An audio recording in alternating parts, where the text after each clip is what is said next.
Hello students, good evening all of you. मैं आज आपको यहाँ पर टेस्ट का सॉल्यूशन बताने वाली हूँ। टेस्ट का सॉल्यूशन क्या होगा? वैसे तो टेस्ट का सॉल्यूशन आपको एट ए टाइम पता चल जाता है, फिर भी जिन स्टूडेंट्स को नहीं समझ आ रहा है कि टेस्ट कैसे दिया जाता है, तो सबसे पहले आपको एक लिंक मिलती है, ब्लू कलर की लिंक रहती है। उस लिंक पर यदि आप क्लिक करते हैं तो इस तरीके का टेस्ट ओपन होता है, जैसे कि आपको अभी स्क्रीन पर दिखाई दे रहा है। ठीक है, उसमें आपको कुछ क्वेश्चन दिए थे, जैसे कि कल के टेस्ट में बिफोर 2 डेज आपको जो टेस्ट दिया गया था उसके अंदर 15 क्वेश्चन मैंने आपको दिए थे। सारे ही बुद्धि के रिलेटेड क्वेश्चन थे, सारे ही क्वेश्चन इंटेलिजेंस से पूछे गए थे। सबसे पहला क्वेश्चन करके देखते कि इस प्रकार के क्वेश्चन को सॉल्व कैसे किया जाता है। ब्लैंक दिया हुआ है के अनुसार अमूर्त वस्तुओं के संबंध में विचार करने की योग्यता बुद्धि होती है। इंग्लिश में भी लिखा हुआ है intelligence is the ability to carry out abstract thinking, या फिर के अनुसार बुद्धि समस्या को हल करने की योग्यता है। ये कथन किसके द्वारा दिया गया? ये स्टेटमेंट आपसे पूछा गया था। आप बोल भी रहे थे कि परिभाषा वाला एक सेशन रख लो, तो मैंने एक परिभाषा यहाँ पर ऐड कर दी है। तो ये किसके अनुसार कहा गया था? आपको जो सही लगता है वो आपको यहाँ पर आंसर करना था, और हर एक क्वेश्चन का आंसर करना यहाँ पर कंपलसरी था। आप किसी भी क्वेश्चन को स्किप करोगे तो आपको यहाँ पर स्कोर नहीं दिखाई देगा। ठीक है, तो हर एक क्वेश्चन का आंसर करना कंपलसरी है। मान लो कि मैंने यहाँ पर टर्मन आंसर लगा दिया कि टर्मन ने ऐसा बोला था कि अमूर्त वस्तुओं के संबंध में विचार करने की योग्यता क्या कहलाती है? बुद्धि कहलाती है। ठीक है, अगले क्वेश्चन पर बढ़ते। इसका आंसर आपको यदि बी लगता है तो थॉर्नडाइक लगा देना, टर्मन लगता है टर्मन लगा देना, गिलफोर्ड लगता है ये लगा देना। मैंने यहाँ पर टर्मन लगा दिया। अगला हम लोग देखते हैं बुद्धि का त्रिकारकीय सिद्धांत किसके द्वारा दिया गया? बीने के द्वारा, स्पीयरमैन के द्वारा, गिलफोर्ड के द्वारा, या फिर थ्रस्टन के द्वारा। बुद्धि के हम लोग त्रिकारकीय सिद्धांत की बात कर रहे हैं। ठीक है, तो ये किसके द्वारा दिया गया होगा? बीने, स्पीयरमैन, गिलफोर्ड या फिर थ्रस्टन के द्वारा। तो बुद्धि 3 कारकों से मिलकर बनी होती है, सामान्य योग्यता, विशिष्ट योग्यता और इन दोनों का एक कॉमन फैक्टर। मान लो मैंने यहाँ पर स्पीयरमैन लगा दिया, क्योंकि बुद्धि का द्विकारकीय सिद्धांत भी स्पीयरमैन ने दिया था, बुद्धि का त्रिकारकीय सिद्धांत भी यहाँ पर स्पीयरमैन ने ही दिया था। तो मैंने फिर से आंसर यहाँ पर बी लगा दिया। अगले क्वेश्चन पर बढ़ते हैं। बहुकारक बुद्धि का सिद्धांत यानी कि मल्टी फैक्टर थ्योरी जो है वो किसके द्वारा दी गई है? देखो, एक बहुबुद्धि होता है और एक बहुकारक होता है। इन्होंने मुझसे पूछा था कि आप ये बताओ कि बहुकारक, यानी इंग्लिश में भी लिख दिया था कि मल्टी फैक्टर थ्योरी किसने दी है? बीने ने दी है, स्पीयरमैन ने दी है, गिलफोर्ड ने दी है, या फिर थॉर्नडाइक ने दी है। तो बहुकारक बुद्धि का सिद्धांत थॉर्नडाइक के द्वारा दिया गया। मैंने यहाँ पर आंसर कर दिया थॉर्नडाइक। गिलफोर्ड के त्रिआयामी बुद्धि सिद्धांत में कौन कौन से भाग नहीं आते हैं? देखो, त्रिआयामी मतलब 3 तत्व उन्होंने बताए होंगे। एक संक्रिया बताया था, एक उत्पाद बताया था और एक विषय वस्तु बताया था। इसी से मिलकर उन्होंने पूरा एक 3D डायग्राम बनाकर बताया था कि देखो इस तरीके का कुछ वो होता है। इस तरीके से पूरा एक बॉक्स बनाकर बताया था। फिर ये एक साइड हो गई, 2 साइड हो गई, और ये तीसरी साइड यहाँ पर हो गई। एक मिनट, थोड़ा अच्छे से बनाकर बता देती हूँ। ठीक है, इस तरीके से 3D हम लोग देखते हैं ना, एक डाइस टाइप होता है। ये पूरा एक उत्पाद हो गया। ठीक है, ये दूसरा प्रोडक्ट, तीसरा तत्व यहाँ पर आ जाएगा। तो ये तीनों चीज़ें यहाँ पर इस तरीके से उन्होंने बताई थी। टोटल 120 फैक्टर होते हैं। फिर उसके बाद उन्होंने एडिशन करके 150 कर दिए, फिर 180 कर दिए। मेनली हम लोग अभी 120 ही मान लेते हैं। ठीक है, तो गिलफोर्ड का त्रिआयामी बुद्धि सिद्धांत में कौन सा नहीं आता है? तो रिलेशन उसका हिस्सा यहाँ पर नहीं होगा, तो मैंने टिक कर दिया संबंध के ऊपर। रिलेशन नहीं आता है क्योंकि उसके अंदर क्या क्या आता है? क्योंकि उसके अंदर संक्रिया ऑपरेशन आता है, क्योंकि उसके अंदर उत्पाद आता है, और क्योंकि उसके अंदर विषय वस्तु आता है। तो कौन सा तत्व नहीं है? तो संबंध उसके अंदर नहीं है। पदानुक्रम का सिद्धांत किसके द्वारा दिया गया है? बर्ट तथा वर्णन के द्वारा, रेमंड वी कैटल के द्वारा, गिलफोर्ड के द्वारा, या फिर थ्रस्टन के द्वारा।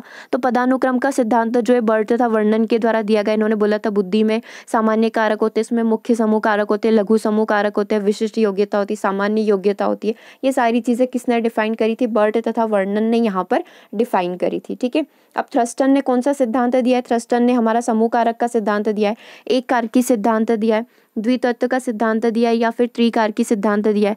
तो आपको पता है ये जो हमारे थ्रस्टन, इनका समूह कारकी सिद्धांत बहुत प्रसिद्ध है।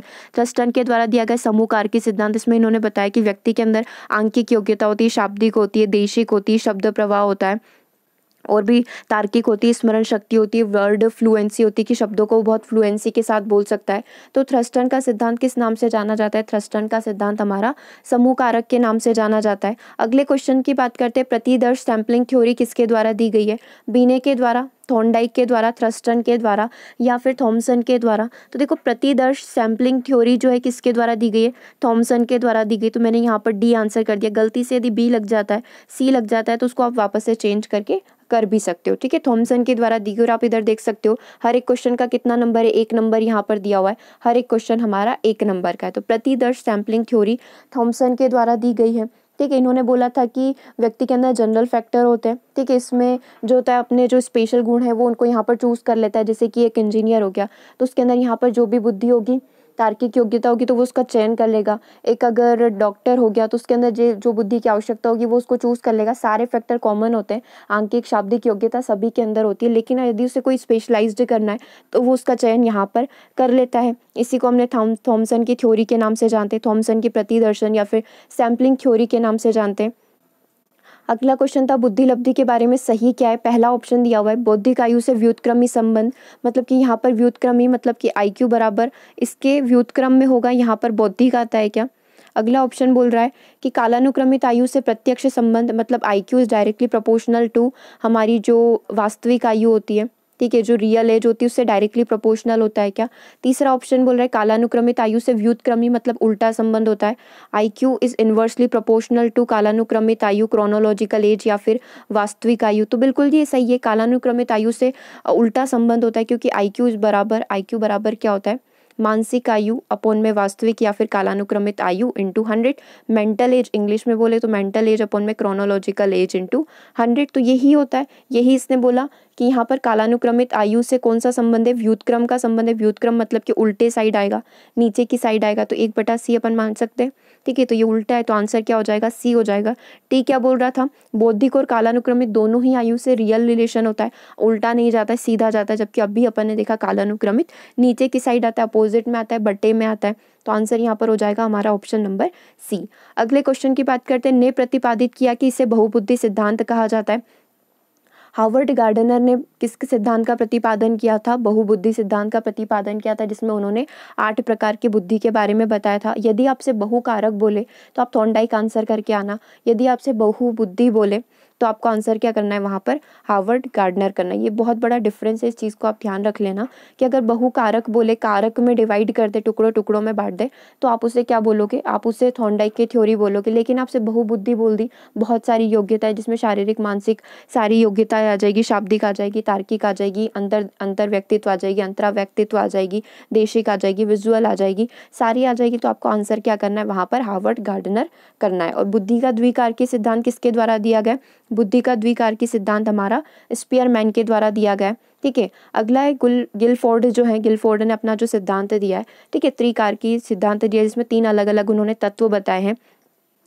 उसमें आपसे पूछा गया त्रिआयामी सिद्धांत के अंतर्गत कि कितने कोष्ठ होते हैं, टोटल कितने खाने होते हैं, 30, 60, 80 या फिर 120। तो हमको पता है कि 120 होते हैं, ठीक है। 120 वहाँ पर खाने होते हैं, क्योंकि 5 × 4 × 6 करोगे, क्योंकि 3 आयाम होते हैं। तो एक में 5 तत्व उन्होंने बताए थे, एक में उन्होंने 4 बताए थे और एक में 6 बताए थे। तो इस तरीके से कितने हो गए, 120 हो गए। फिर उन्होंने थोड़ा सा चेंज करके क्या बताया कि नहीं, इस वाले में 5 होते हैं, तो ये टोटल हमारे 150 हो जाएंगे, ठीक है। 5 और 25 जाएंगे, 150 हो जाएंगे। फिर थोड़ा और उन्होंने चेंज किया, तीसरी बार में क्या बोला कि नहीं, इसमें भी 6 एक्स्ट्रा तत्व होते, एक ही तत्व को 2 अलग अलग भागों में बांट दिया गया।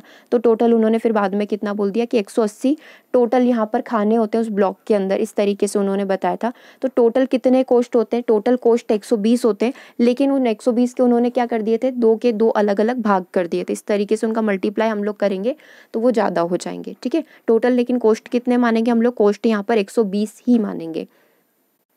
अगले क्वेश्चन की हम लोग यहाँ पर बात करें, frames of mind the theory of multiple intelligence book के लेखक कौन है।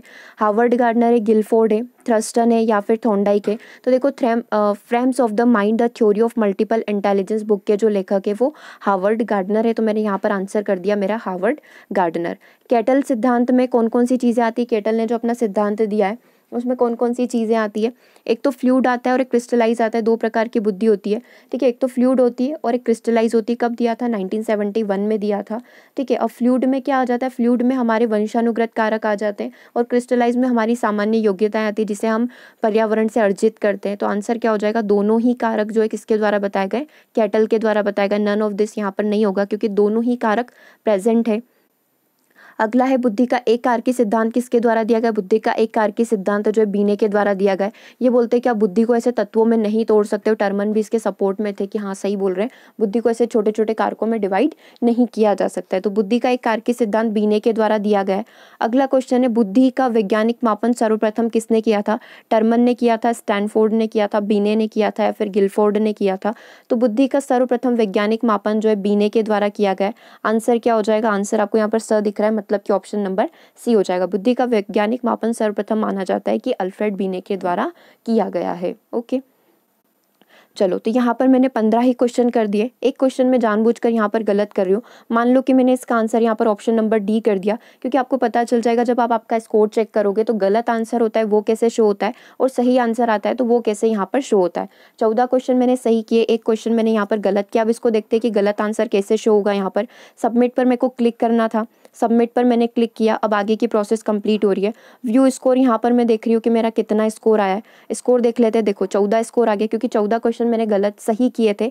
लास्ट वाला क्वेश्चन मैंने गलत किया था। देख लो आप, सारे ही क्वेश्चन ग्रीन ग्रीन दिख रहे हैं, मतलब सारे ही क्वेश्चन आपके सही हैं। आपने एक एक नंबर यहाँ पर अचीव कर लिया है। ठीक है, अब लास्ट क्वेश्चन अगर गलत है तो कैसा दिखेगा? गलत क्वेश्चन आपको दिखेगा यहाँ पर रेड कलर में, और आपको साथ के साथ आंसर भी बता देगा कि आपने गलत आंसर किया था। ऑप्शन 4 नहीं है, इसका आंसर ऑप्शन नंबर 3 है। तो आप ऐसे फिर आंसर का वेट ना करा करो कि मैम इसका आंसर दो, ऐसा नहीं होता है। आंसर आपको एट अ टाइम जब आप पेपर सॉल्व करते हो तभी पता चल जाते हैं। ठीक है, तो आंसर इसका क्या था? बुद्धि का वैज्ञानिक मापन सर्वप्रथम किसके द्वारा किया गया? बीने के द्वारा। और अपन क्या लगा कर आ गए थे? अपन ने गिलफोर्ड लगा दिया था। ठीक है, इसलिए इसने इसको रेड कलर में कर दिया है। देखो बाकी सारे बुद्धि का एक कार्य सिद्धांत बीने ने दिया, इसने सही कर दिया। फिर कैटल का सिद्धांत, फ्लूइड और क्रिस्टलाइज दोनों प्रकार की बुद्धि होती है, तो यहाँ पर बहुत है तो अपन ने बहुत किया था तो राइट हो गया। एक में से एक नंबर मिल गया। यहाँ पर अपन को कितना मिला? 0 ही मिला। तो ये नंबर भी आप यहाँ पर देख सकते हो। तो टोटल 15 क्वेश्चन में से अपन ने कितना स्कोर यहाँ पर कर लिया है? 14 स्कोर यहाँ पर अपन ने कर लिया है। ठीक है, और कोई भी समस्या आ रही हो इस पेपर को सॉल्व करने में, इस टाइप के टेस्ट को सॉल्व करने में, तो एक बार कमेंट करके बता देना, क्योंकि अगले से आगे जितने भी आपके टेस्ट होंगे वो सारे ऐसे ही होंगे। सारे टेस्ट हम लोग ऐसे ही सॉल्व करने वाले हैं। तो कोई भी समस्या आ रही हो इसको समझने में या फिर ओपन करने में, देखो आपके पास ईमेल आईडी, ईमेल आईडी पे आप लॉगिन करोगे। जब तक आपके फ़ोन में ईमेल आईडी खुला हुआ रहेगा तभी आप ये टेस्ट दे पाओगे, इसको सॉल्व कर पाओगे। तो एक बार ईमेल आईडी अपने फ़ोन में खोल कर रखना, ताकि टेस्ट ओपन करने में कोई भी दिक्कत ना आए। जैसे कि मैंने इसमें मेरा ईमेल आईडी खोला हुआ है, तो जब भी मैं टेस्ट लगाती हूँ तो दे सकते हैं आसानी से। वो कुछ भी नहीं पूछता है कि आपकी ईमेल आईडी क्या है, आप लॉगिन करो, आप अपना पासवर्ड डालो, कुछ भी नहीं पूछेगा। बस एक बार ओपन करके रख लो अपने फ़ोन में। और कोई समस्या आ रही हो तो कमेंट करके बता दीजिएगा। ये मैंने पूरा आपको टेस्ट सॉल्व करके बता दिया है। ठीक है, इसी तरीके से आपके अपकमिंग टेस्ट होंगे वो सारे इसी पर बेसिस होंगे, क्योंकि यहाँ पर मुझे पता चल जाता है कि कितने स्टूडेंट ने दिया है। जैसे कि अभी तक 250 स्टूडेंट इस टेस्ट को लगा चुके हैं और अच्छा स्कोर रहा है। स्कोर भी यहाँ पर पता चल जाता है कि कितने स्कोर आ रहे हैं। एवरेज 10 के आसपास सभी का स्कोर आ रहा है। सभी ने 10 तो यहाँ पर स्कोर कर ही लिया था 15 में से। ठीक है, तो मीन वैल्यू यहाँ पर निकल कर आ जाती है कि एवरेज सभी स्टूडेंट का स्कोर 10 है। तो ठीक है, इसी बेसिस पर हमको पता चल जाता है कि अपकमिंग टेस्ट जो होगा वो किस पैटर्न पर रखना है और कितने लेवल का यहाँ पर रखना है। ओके, एक चीज़ और इसमें मुझे बतानी थी कि आप इस टेस्ट को सिर्फ एक ही बार लगा सकते हो। ठीक है, एक से ज़्यादा बार आप इस टेस्ट को नहीं लगा पाओगे, तो सोच समझ कर लगाना। जैसे कि आपके पास अभी टाइम है कि हाँ 15 क्वेश्चन अभी सॉल्व कर सकते हो, बीच में उठकर नहीं जाओगे, क्योंकि एक बार उठकर चले गए तो शायद ये टेस्ट फिर से चलेगा। एक बार में आप एक ही टेस्ट लगा सकते हैं, एक ID से एक टेस्ट इसमें लगता है। ठीक है, तो 15 क्वेश्चन एक ही बार में बैठकर आपको सॉल्व करना है और एट अ टाइम आप इसका आंसर चेक कर सकते हो। बाकी रिविजन पर्पज से अगर आप देखना चाहते हो बाद में तो फिर ओपन हो जाएगा, लेकिन ये टेस्ट जैसे नहीं होगा, डायरेक्टली आपको यहाँ पर आंसर शो होंगे। ओके, चलिए सेशन को ओवर करते हैं। कोई भी समस्या आ रही कमेंट करके बता देना, उसको मैं अपकमिंग जो नेक्स्ट हमारी क्लास होगी उसके अंदर डिस्कस कर लूँगी। Okay, thank you very much.